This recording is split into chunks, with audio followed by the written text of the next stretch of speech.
चित्तौड़गढ़ लोकसभा के मावली विधानसभा क्षेत्र में मावली के हायर सेकेंडरी स्कूल के बाहर भाजपा के बूथ पर हम खड़े हैं और हमारे साथ यहाँ पे पूर्व प्रधान सुशील जी हैं। हम इनसे बात करेंगे कि आज पब्लिक का रुझान क्या है और भाजपा की लहर है या फिर किस तरह का माहौल है, बात करेंगे। भाई साहब, किस तरह का माहौल है आज? बहुत बहुत धन्यवाद भाई साहब। भाजपा का एक तरफा माहौल है। सुबह से ही बूथ पर वोटर्स आ चुके हैं, अपने वोट दे रहे हैं। शादी वगैरह होते हुए भी पहले वोट डालकर फिर अपना दूसरा काम कर रहे हैं। इसलिए मोदी जी एक तरफा पुनः स्थापित होंगे तीसरी बार। यही हमारे मावली वासियों की मोदी जी के प्रति शुभकामना है। यहाँ पर कुछ दूसरी पार्टी के लोग हैं, वो कह रहे हैं कि 10 साल में सांसद और 5 साल में पिछले विधायक ने कुछ काम नहीं किया। नहीं नहीं, वो तो उनका झूठ बोलना उनका काम है। क्योंकि हमारे सीपी साहब जो सांसद है, पहली बार ऐसा लगा कि सांसद भी इतना फील्ड में रहता है और उन्होंने अपने सांसद के माध्यम से जो मावली में जो विकास किया है वो एक अतुलनीय है। क्योंकि उनका कोई मुकाबला नहीं है। पिछले 70 सालों में जो कांग्रेस सरकार नहीं कर पाई है वो भारतीय जनता पार्टी की सरकार ने की है।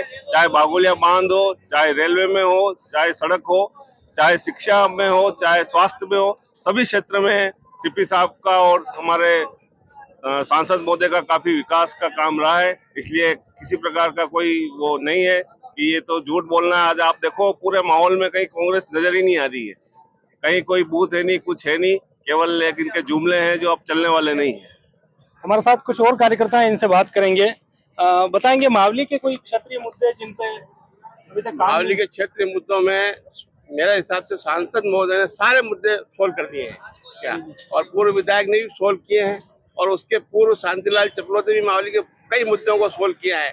मेवाड़ इंडस्ट्री एरिया लगाया देवारी में, बहुत सारे इंडस्ट्री एरिया भी लगाए हैं मावली के अंदर, और आज बेरोजगारों को रोजगार भी मिल रहा है।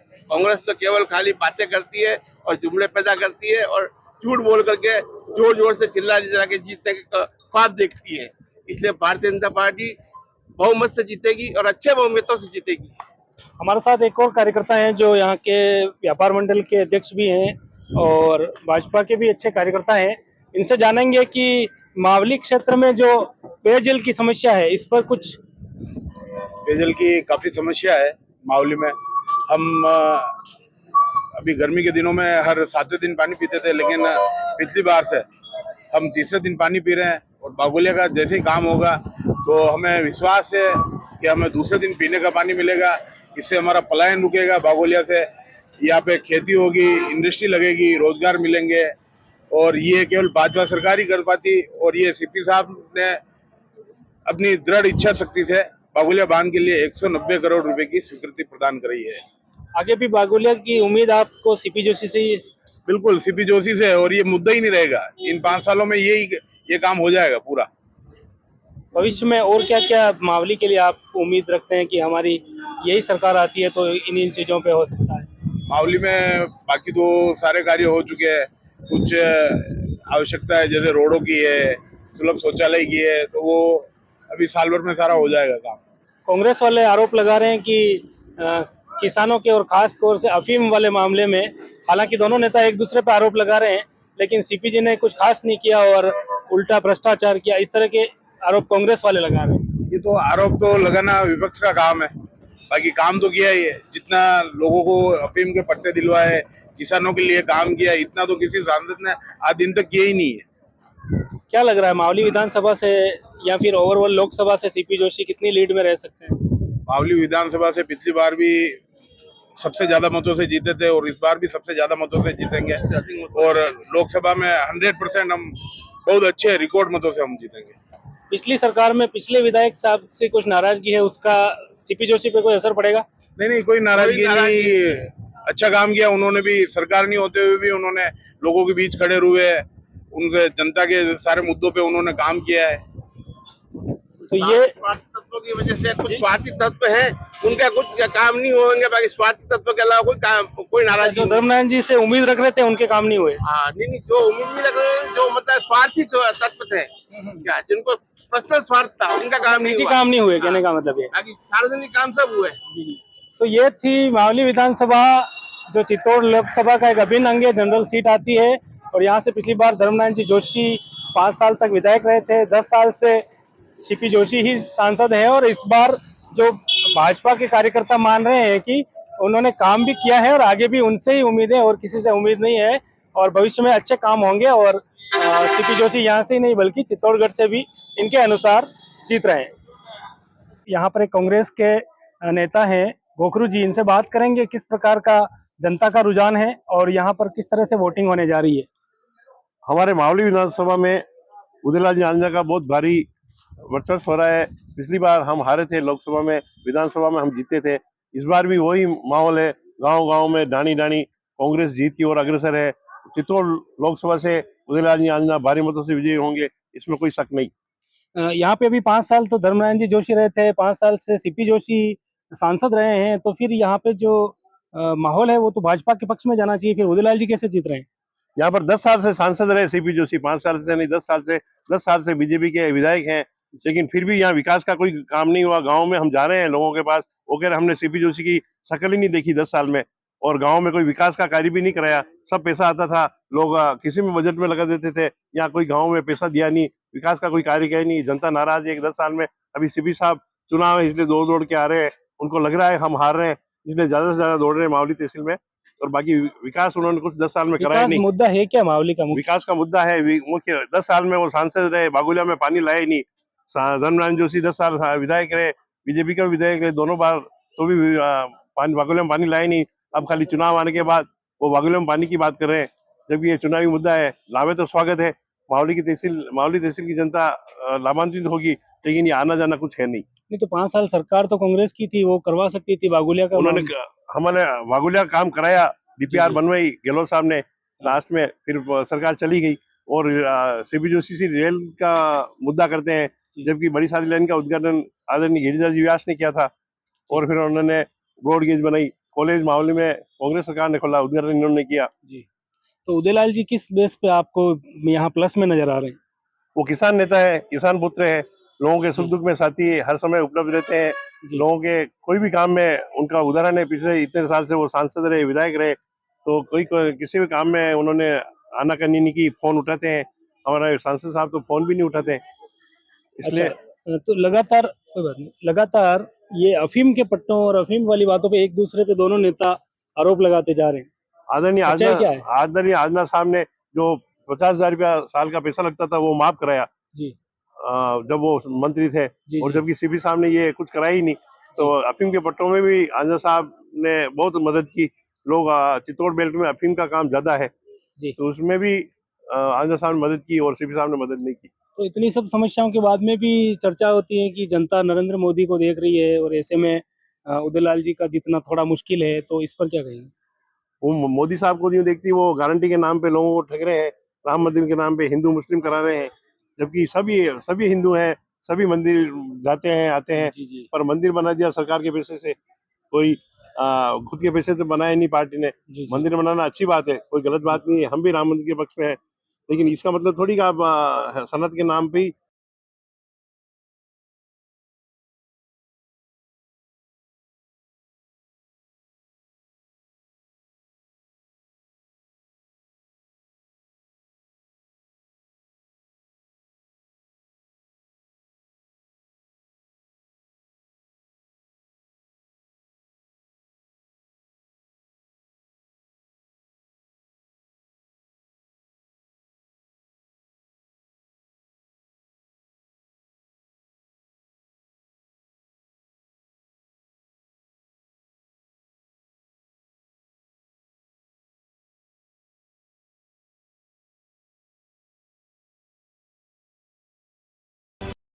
आणि 10 साल में आणि सीपी नी तो मावली में आयो नी पास किया नी काम कराई हुए आणि सीपी ने मावली री जनता ने चित्तौड़ जनता गंगा जी गालवा से बैठी दिखी है, अन्य को गंगा जी जावर तैयारी करे आणि काही बाकी नहीं राजू आणि सीपी अन्य गंगा जी मेरेला मावली री जनता चित्तौड़ जनता आणि कास्तकाराला पिया खाता है आणि अमलराव पट्टावाला पिया खाता है आणि गरीबारा पिया खाता आणि गरीबारा खून पीता है। अन्य तो हुणो जनता निपटावा बेटी निपटाई दे आणि राजपुतारो आणि बदनाम कीधु है, राजपुतानी इज्जत पाड़ी है आणि जाटानी इज्जत पाड़ी है आणि गुजरानी इज्जत पाड़ी है। अन्य या जनता ने जवाब दिया और अन्य सत्यानाश कर दिया या जनता। कोई समुदाय नहीं चाहता है। और मावली में काम नहीं की दोगी एक 10 પિયા બિલોની કામ નહીં કીધો મુંડું નહીં બતાવ્યું ઓડી અને પાછું મુંડું નહીં બતાવ્યું आंजना जी करेला काम આજના તો અરે કિસાનનો બેટો કિસાન ને તો જનતાનો નેતા और जनताનો हितेशी है और वो गरीबारो मसीहा है। 70 साल तक राज किया उन्होंने, इस बार फिर से राज करेंगे। कांग्रेस पार्टी जिंदाबाद, कांग्रेस पार्टी जिंदाबाद, उदयलाल जी जिंदाबाद, उदयलाल जी जिंदाबाद।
माहौल आपको देखने के लिए मिल रहा है। अरे हाथ पे चलो। अभी सबसे पहले यहाँ वोटिंग की है, बाकी वोटिंग के लिए अभी बहुत मेरा ये हाथ आ रहा है यार। क्या लगता है इस बार वोटिंग परसेंटेज, जैसे विधानसभा में वोटिंग परसेंटेज कम हुआ था, मैं भी आगे यहाँ पर वोटिंग परसेंटेज का क्या रहेगा? लोकसभा के पहले जो चरण में चुनाव हुए हैं उसमें वोटिंग परसेंटेज कम रहा था, यहाँ पे आपको क्या लगता है कि जो आप लोगों के प्रचार रहे हैं उससे वोटिंग परसेंटेज बढ़ेगा, नया वोटर जो है वो ज़्यादा आगे आएगा या क्या रहेगा? देखिए, मैंने मेरे जो कैंपेन मैंने मतदाताओं से अपील की कि अधिक से अधिक संख्या में वोटिंग करें। वोटिंग किसको करें वो अपनी अंतरात्मा के हिसाब से वोटिंग करें, लेकिन लोकतंत्र में मताधिकार है एक ये बहुत बड़ा अधिकार है और पब्लिक को अपना व्यू दिखाने के लिए इस सफल लोकतंत्र के लिए ज़रूरी है कि अधिक से अधिक वोटिंग हो। तो irrespective of any party politics या मेरे पक्ष में मतदान किए उसके बिना भी मैंने ये बोला है कि वोटिंग अधिक करें और मैं समझता हूँ कि प्रथम चरण की तुलना में ज़्यादा वोटिंग की जरूरत है। कई जो चुनाव है वो आपने कराया कलेक्टर रहते हैं, उसके बाद आज एक कैंडिडेट बनकर आप जो है अपने मत का प्रयोग करने के लिए आए, क्या आप देखते हैं जी? कोई विशेष फर्क नहीं है, ना तो मेरे कैंपेन के दौरान भी मुझसे ये क्वेश्चन पूछे गए थे और वोटिंग के लिए भी आज पूछे जा रहे हैं, क्योंकि जिस हिसाब से मेरी वर्किंग रही है, जहाँ से जो वर्किंग रही है, तो चाहे वो कलेक्टर की नौकरी के दौरान हो या कैंपेनिंग के दौरान हो, मुझे बहुत कोई फर्क नहीं। एक बार बताइए, कलेक्टर जो ब्यूरोक्रेसी में रहते हुए आप ज़्यादा अच्छी तरीके से काम कर पाए हैं या एक राजनेता बन के आप अच्छा काम कर पाए?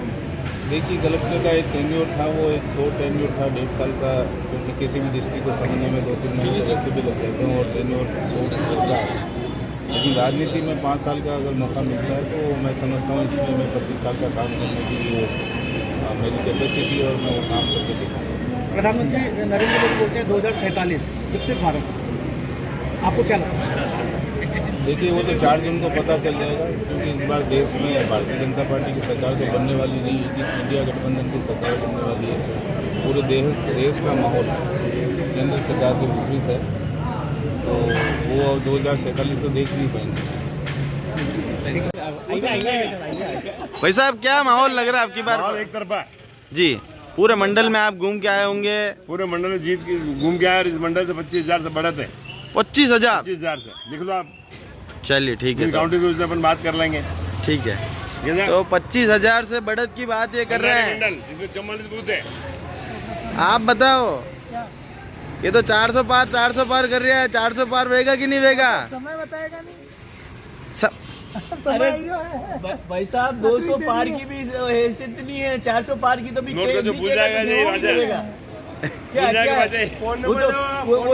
बाद में कहते हैं तो जुमला था, पहले भी यही कहा था कि जुमले हुए हैं सब 15 करोड़ के। अरे पर वे तो कम अतरा कॉन्फिडेंस कह रहा, मेहनत कर रहा है आजकल मेहनत अब ये कह रहे ना यार कि 250 लीड लेगा, ये यूं कह रहा है 25,000 हूँ मंडल हूँ। सपना देख रहे हैं बेटे, ये सपना देखिए रहता है राजू भाई साहब बेटे कि ये आ जाएगा। 25,000 पूरा भी मिलेगा कि नहीं मिलेगा उदयपुर में भी।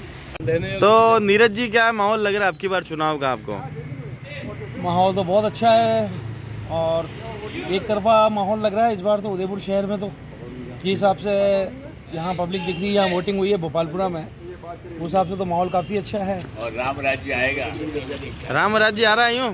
राम राज्य आ रहा है। अच्छा, राम राज्य आ रहा है और सब भूमाफिया और ये गुंडागिर्दी सब बंद हो जाएगी और जो राम राज्य ओरिजिनल आना चाहिए वो आ रहा है। 500 साल बाद आ रहा है। चलिए। हाँ, इस बार 400 पार मोदी सरकार और मनालाल जी रावत की विजय है। चलिए प्रदीप जी भाई साहब जीते होते हैं 400 से ऊपर कितनी सीटें आनी उसके बारे में सोच रहे हैं हम लोग, तो बाकी कोई प्रयास नहीं कर रहे हैं। 400 से ऊपर कितनी आ रही उसके बारे में आंकलन करने के लिए बैठे हुए, बाकी जीते हुए तो है ही। चलिए मनवानी जी। जय सिया राम, जय सिया राम। 400 पार, 400 पार। अब की बार मोदी सरकार। चलिए, अब की बार मोदी सरकार 400 पार।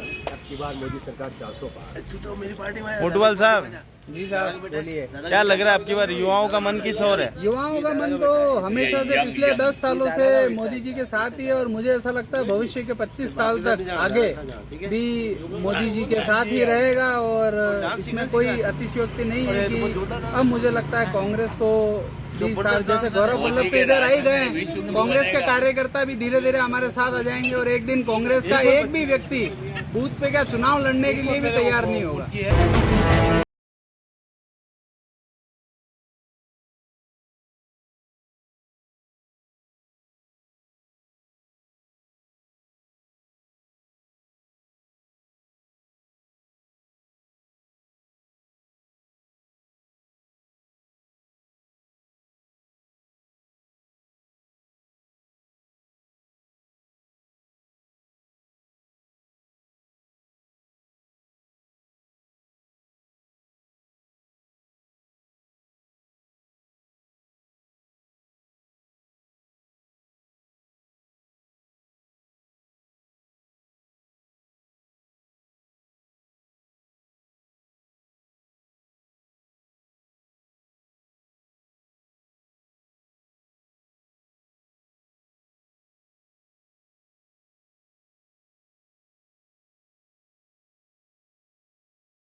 हम लोग वोट डालने के लिए आए हैं और हम लोगों में देखो कितना उत्साह है। हम अपना ये वोट डालना अपना अधिकार है, ज़्यादा से ज़्यादा वोट डालें। हम सब इकट्ठे होकर वोट डालें। आप सबसे भी हाथ जोड़ के निवेदन है, अपना सब काम छोड़ो, वोट पहले डालो, बाद में करो जलपान, पहले करो अपना मतदान। मतदान करना बहुत जरूरी है, अपना हक है, अपना हक कभी नहीं छोड़ना चाहिए। सबसे हाथ जोड़ के ये अपील है हम किन्नर समाज की तरफ से। हम लोग तो सब आए एक साथ वोट डालने के लिए। आप भी अपने घर से जरूरी काम छोड़ के बाहर निकलिए और वोट डालिए।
वोट डाला है और काफ़ी एक्सपेक्टेशंस है मुझे अपने लीडर से, और एट द सेम टाइम मेरे को लगता है वोट डालना सबसे ज़्यादा इम्पॉर्टेंट ड्यूटी है एज अ सिटीज़न, जो अपन को एक करनी ही चाहिए।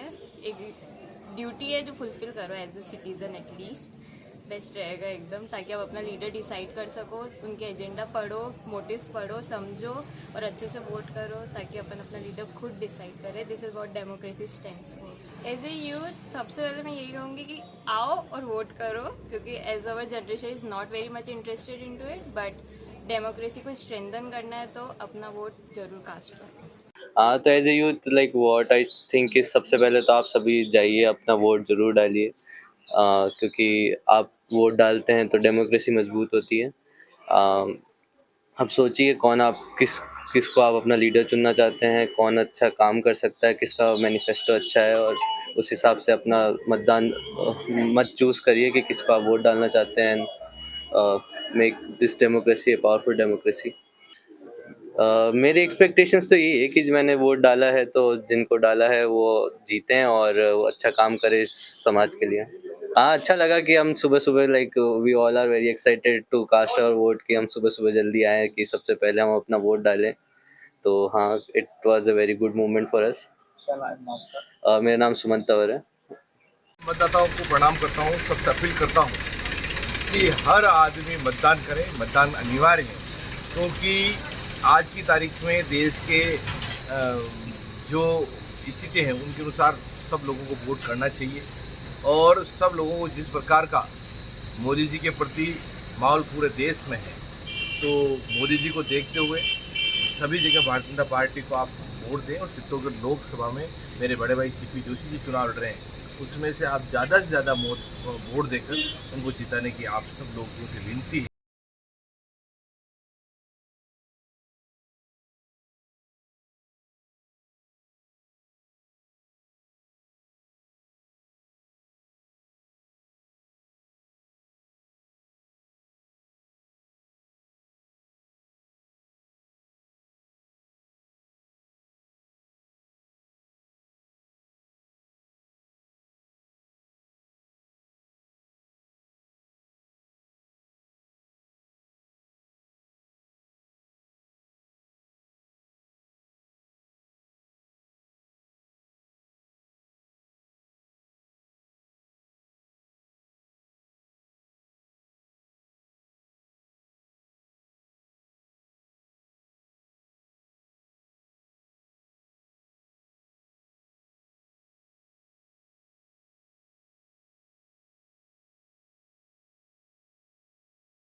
फतेहनगर के कांग्रेस के बूथ पे हम खड़े हैं और हमारे यहाँ पर कांग्रेस के कार्यकर्ता हैं, इनमें कुछ छात्र नेता कॉलेज के भी रहे हुए हैं और ये धर्मेश जी है, इनसे जानेंगे उदयलाल आंजना की किस तरह की लहर है।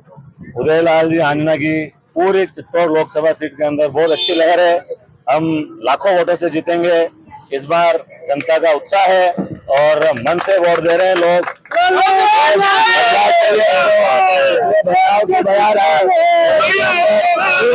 के साथ वोट दे रहे हैं। इस बार हम लाखों वोटों से जीतेंगे। भाजपा की लहर बताई जाती है, राम मंदिर 370 इतनी सारी बातें की जाती है, इसके बीच में आप कैसे चलोगे? श्री राम मंदिर का मुद्दा 370 का मुद्दा कोई रखने वाला नहीं। यहाँ विकास चाहिए, लोगों के अंदर विकास कुछ भी नहीं हुआ है। विकास के मुद्दे पर वोट पड़े हैं। इन्होंने केवल धर्म के नाम पर वोट मांगे हैं। हमने राम को दिल में बिठा के रखा है, इन्होंने दिमाग में बिठा के रखा है।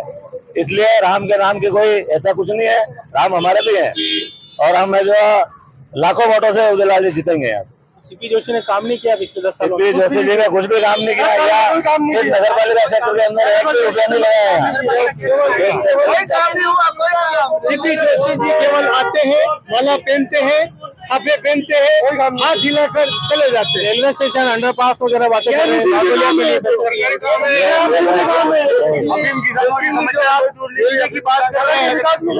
बेसिकली आप जो रेलवे की बात कर रहे हैं, ये मनमोहन सिंह जी के टाइम ये एक प्रोजेक्ट बना था, बजट बना था, उसको इन्होंने फॉलो अप किया है।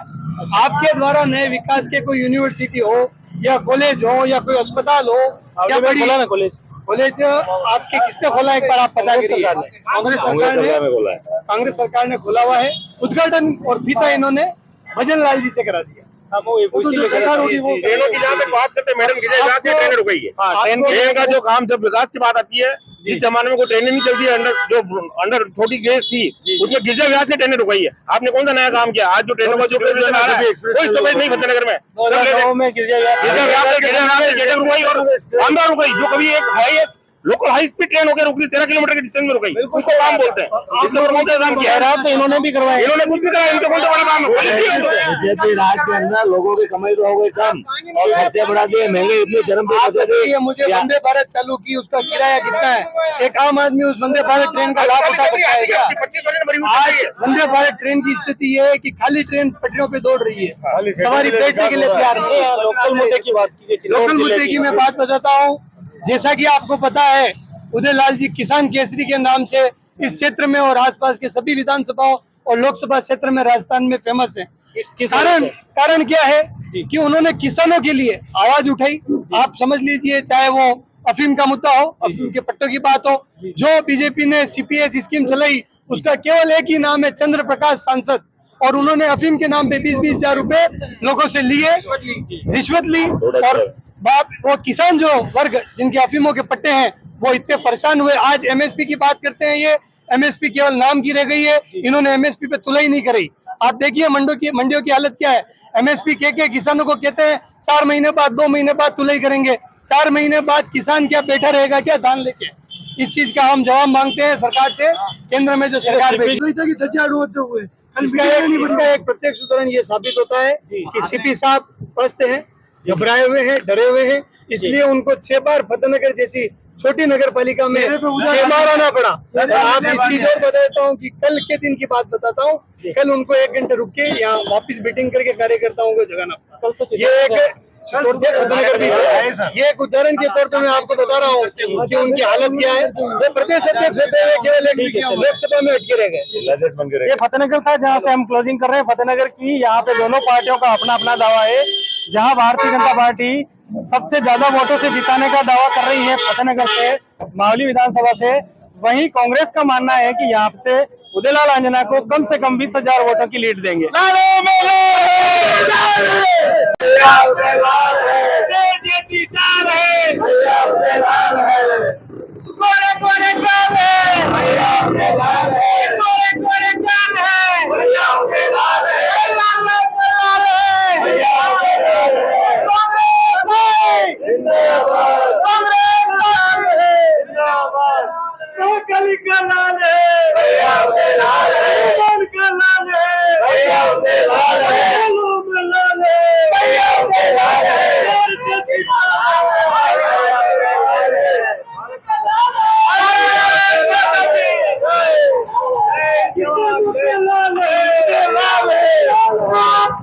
चित्तौड़गढ़ लोकसभा की मावली विधानसभा के फतेहनगर में इस वक्त खड़े हैं।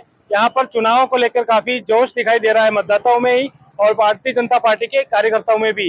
ये भाजपा का बूथ है फतेहनगर नगर पालिका में, जहाँ पर हम यहाँ पे पूर्व चेयरमैन हमारे साथ बैठे हैं सुनील जी डांगी, इनसे बात करेंगे। सुनील जी, भाजपा के प्रति यहाँ फतेहनगर में किस तरह का रुझान है? फतेहनगर नगर पालिका क्षेत्र में भारतीय जनता पार्टी के प्रति आम लोगों का बहुत जबरदस्त रुझान है और लगभग पिछले 35 वर्षों से भारतीय जनता पार्टी जीतती आई है। यहाँ पर कांग्रेस का कोई नामो निशान नहीं। कुछ चंद लोग हैं वो कांग्रेस की बात करते हैं, बाकी यहाँ भारतीय जनता पार्टी ही है। अगर लोकल मुद्दों की बात करें तो यहाँ पे फतेहनगर में किस तरह से विकास हुआ है सीपी जोशी के 10 सालों में? माननीय सीपी जोशी जी ने इस नगर पालिका क्षेत्र में किसानों के लिए अफीम के पट्टे बहाल करवा के बहुत बड़ी सौगात दी है। रेलवे का अंडरपास बनाना, ओवरब्रिज बनाना और अमृत योजना के अंतर्गत 19 करोड़ रुपए की लागत से हमारा नया रेलवे स्टेशन बन रहा है, जो कि ऐतिहासिक कार्य है। केंद्र की बातें तो सब जगह होती रहती हैं, पर पिछले 5 साल में जो हमारे विधायक रहे हैं धर्मनारायण जी जोशी के कुछ कामों की यहाँ पे आलोचना होती है, आप किस तरह से देखते हैं? आलोचना होना ये कुछ सोची समझी साजिश है, क्योंकि जब सरकार कांग्रेस की थी, माननीय विधायक साहब ने कोरोना काल में भी यहाँ पे लोगों की सेवा की। व्यक्ति से कोरोना काल में जो उनका फंड था उससे विकास का प्रयास किया। अब सरकार कांग्रेस की थी तो कुछ प्रशासनिक दबाव की वजह से ज्यादा नहीं कर पाए, पर लोगों को उन्होंने काम किए और धर्मनारायण जी ने वास्तव में इस क्षेत्र में अच्छा काम किया है। लोगों से उनका संपर्क रहा है, ऐसा कोई विरोध वाली बात नहीं है। और उसको ऑक्सीजन प्लांट दिया धर्मनारायण जोशी ने यहाँ पे, ये भी उनके लिए हमारे लिए एक सौगात है माननीय धर्मनारायण जी। फतेहनगर के लिए क्या आप फतेहनगर या पूरी मावली विधानसभा के लिए क्या टारगेट लेकर चल रहे हो? फतेहनगर और मावली विधानसभा के लिए टारगेट तो हमारा तय है, क्योंकि अभी धर्मनारायण जी है क्या अपने गोपाल जी जो चुनाव हारे हैं, उसके बाद हमारी भारतीय जनता पार्टी की सरकार बनी, तो उसके बाद सीपी जोशी जी ने और बदनलाल जी जब यहाँ आए थे, कॉलेज का उद्घाटन किया, तब 190 करोड़ रुपया बागोलिया बांध के लिए देना इस इतिहास में 70 साल के इतिहास में पहली एक कलम से इतना बड़ा फंड दिया है बागोलिया की जनता के लिए, मावली के पानी के लिए। तो निश्चित रूप से किसान वर्ग, आम आदमी संतुष्ट है और अब की बार हम 1 लाख से पार इस मावली विधानसभा से सीपी जी को जीता के भेजेंगे। हमारे बीच में कुछ और कार्यकर्ता हैं, यहाँ पर पूर्व चेयरमैन एक और हैं हमारे राजेश जी चपलोत। राजेश जी से बात करेंगे। राजेश जी, माना जाता है कि यहाँ पर पिछली सरकार के दौरान बहुत ज्यादा काम नहीं हुए और क्षेत्रीय विधायक भी कम आते जाते थे, ऐसी चर्चाएं थी, तो जनता का भाजपा के प्रति रुझान टूटा है या ये सब अफवाह है? क्या है ये सब अफवाह है? ऐसा कुछ नहीं है। भारतीय जनता पार्टी के विधायक पूर्व में भी आते थे, पर सरकार खिलाफ थी हमारे, और धर्मनारायण जी जोशी क्षेत्र में अच्छी तरह से घूमते थे, उन्होंने खूब काम किया, उनसे बहुत जगह जितना काम किया उन्होंने, ऐसी कोई बात नहीं। तो कम काम हुआ होगा तो कोई एंटी इनकम्बेंसी भाजपा के ऐसा कुछ नहीं है। अभी भाजपा के प्रति इस शहर की बात करें फतेहनगर की, तो कैसा रुझान है? बहुत अच्छा रुझान है, यहाँ से अच्छे वोटों से जीतेंगे हम। वोटिंग प्रतिशत पहले राउंड में बहुत कम हुआ था, दूसरे में आपने फतेहनगर में क्या प्लानिंग की? अच्छे परसेंटेज रहेगा वोट, यहाँ 75 अबव वोटिंग परसेंट क्या है लाने की ले जाने की सभी प्लानिंग है हमारे, कार्यकर्ता लेके आ रहे हैं और अभी लगभग 50% के आसपास वोटिंग हो चुका है। बहुत सारी विधानसभाएं हैं चित्तौड़ जिले में, 8 विधानसभाएं हैं। क्या लग रहा है मावली कौन से नंबर पे रहने वाली है? मावली प्रथम स्थान पर रहेगी, पुराना रिकॉर्ड तोड़ेंगे हम। मतलब सारी विधानसभा मावली सबसे ज्यादा रहेगी, पर पहले पुराना रिकॉर्ड तोड़ेंगे। जी जी। पीछे कोई एक रोड सिंह जी थे, वो कह रहे थे कि मावली से तो सीपी जी हारेंगे। तो अब कोई किसी के कोई विचारों को मैं हम नहीं बोल सकता हूँ। परिणाम अपने आप में एक आश्चर्यजनक परिणाम रहेंगे। व्यक्ति की आजादी है उन्होंने। अच्छा, तो 4 जून क्या होने वाला? 4 जून जश्न बनेगा, सीपी जोशी जीतेंगे। इतना विरोध है उनका क्षेत्र में? कोई विरोध नहीं है, सब कुछ क्षत्रिय समाज का विरोध। कोई विरोध नहीं है, क्षत्रिय समाज हमारे साथ बैठा हुआ है, यहाँ पे भी बैठा हुआ है। अफीम के पट्टों वाली बातें, अफीम के पट्टे इतने दिए हैं कि लोग मतलब उनको अभी अफीम के पट्टे वाले हमारे सनवाट फतेहनगर के आसपास जितने पट्टे वाले सब अपने खुद की गाड़ी लगा के वोटिंग करवा रहे हैं अफीम के पट्टे वाले। दोनों प्रत्याशी अफीम के नाम पे एक दूसरे पे भ्रष्टाचार के आरोप लगा रहे हैं। नहीं, सीपी जोशी के ऊपर 10 साल के इतिहास में 1 रुपए का यदि भ्रष्टाचार का कोई आरोप नहीं है और साबित करने में तो आप कहो जो हम करने के लिए तैयार है। कोई 1 रुपए का कोई भ्रष्टाचार का आरोप नहीं है। तो लग रहा है यहाँ पे आप भाजपा को जिता दो? 100% जीतेंगे, कोई दुनिया को ताकत नहीं रह सकती। हाँ, एक और हमारे कार्यकर्ता है। सर, किस तरह का माहौल है, कैसी तैयारियां आपने कर रखी थी? अच्छा माहौल है, भारतीय जनता पार्टी की तरफ माहौल है, अच्छी वोटिंग भी हो रही है और मोदी जी का जो लक्ष्य है 400 पार का, वो पूरा होगा। तो ये फतेहनगर का भाजपा का बूथ था जहां पर हमने बात की। यहाँ पर इनका मानना है कि सीपी जोशी और धर्मनारायण जोशी ने पिछले कार्यकाल में अपने से जो हो सकते हैं वो अच्छे काम किए थे। कांग्रेस की सरकार के बावजूद भी धर्मनारायण जोशी बहुत काम करवा चुके हैं और सीपी जोशी का मावली विधानसभा पे अच्छा फोकस है, आते ही वो काम कराना शुरू कर चुके हैं और इनका विश्वास है कि यहाँ से भाजपा 1 लाख या फिर इनका ये भी कहना है कि विधानसभा मावली सर्वाधिक वोटों से सीपी जोशी को जिताएगी। हमारे साथ फतेहनगर नगर पालिका के वाइस चेयरमैन नितिन जी सेठिया हैं, इनसे बात करेंगे। नितिन जी, सबसे बड़ी बात यह है कि धर्मनारायण जी जोशी और सीपी जोशी दोनों को 5-5 साल मिले, उसके बाद भी कई काम ऐसे हैं जो फतेहनगर की जनता देखती है कि ये नहीं हुआ वो नहीं हुआ, क्या कहते हैं? बहुत विकास हुआ है, कई सालों से लंबित मुद्दे थे वो पूरे हुए हैं। मावली की जो विशेष मांग थी, 50 सालों से जो मांग चल रही थी, कई चुनाव इसके नाम पे लड़े गए, बागोलिया बांध, वो मुद्दा भी अभी सोल्व हो चुका है। और बाकी रेलवे का आप देखिए, मावली बड़ी साड़ी रेल जो आज मालवा तक जुड़ गई है, ये भी कई सालों से थी। और पिछले जो देश में जब कांग्रेस की सरकार थी तब तो ये पटरी उखड़ने की तैयारी हो गई थी कि बड़ी साड़ी वाली पटरी हटा देंगे, और आज वो लाइन ब्रॉडगेज भी हो गई और मालवा तक जुड़ने के उसके आसार बन चुके हैं। तो विकास के नाम पे तो कोई कमी यहाँ नहीं रही, विकास के नाम पे नहीं रही, धार्मिक मुद्दों के नाम पे नहीं रही। सरकार आपकी थी और वापस आप सरकार किस मुद्दे पे अब नई बातें करना चाह रहे हैं? हम विकास के मुद्दे पर, मोदी जी के मुद्दे पर, और जो मोदी जी का सपना है कि इस देश को विकसित राष्ट्र बनाना है, उस मुद्दे पर हम, और धारा 370 हटाई, राम मंदिर बनाए, कई चीजें हैं। मोदी जी ने जो काम किया है वो भूतो न भविष्यति, और हर आम जन तक वो मोदी जी पहुंच चुके हैं। कई मोदी जी के ऐसे कई फायदे हैं योजनाओं के जो प्रत्येक व्यक्ति तक पहुंच चुके हैं। हमें तो सिर्फ उन्हें जाके सिर्फ मनवार करनी है और सारे देश मोदी जी के नाम पर वोट दे रहा है। लोगों की बात करें तो लोग कह रहे हैं कि उनका राजपूतों का उनके प्रति असंतोष है, किसानों का असंतोष है, काम नहीं हुए, पिछले 1 साल में क्षेत्र में दिखाई नहीं दिए, मतलब काम के हिसाब से, इन पे क्या कहें? ऐसा कोई भी बात नहीं है। सीपी जोशी साहब ने जो काम किया है, एक सरपंच की तरह काम किया, हमें कभी नहीं लगा कि वो सांसद है। हर जगह वो पहुंचे हैं, जनता के हर सुख दुख में काम आए। रेलवे का विकास, ब्रॉडगेज अंडरपास का विकास, और कई भी ऐसे केंद्र के जो मामले थे उनमें सीपी जोशी साहब का पूरा सहयोग रहा है और जनता की प्रत्येक समस्या का उन्होंने समाधान किया है। ये जो क्षत्रिय की राजपूत हमारे साथ नहीं है, विरोध है, ये सब झूठे और भ्रामक विपक्षी दलों द्वारा उनकी हार की खींच मिटाने के लिए ऐसा चलाया जा रहा है। बाकी ऐसी कोई भी बात नहीं है। सारा क्षत्रिय समाज बीजेपी के साथ शुरू से था, अभी भी है।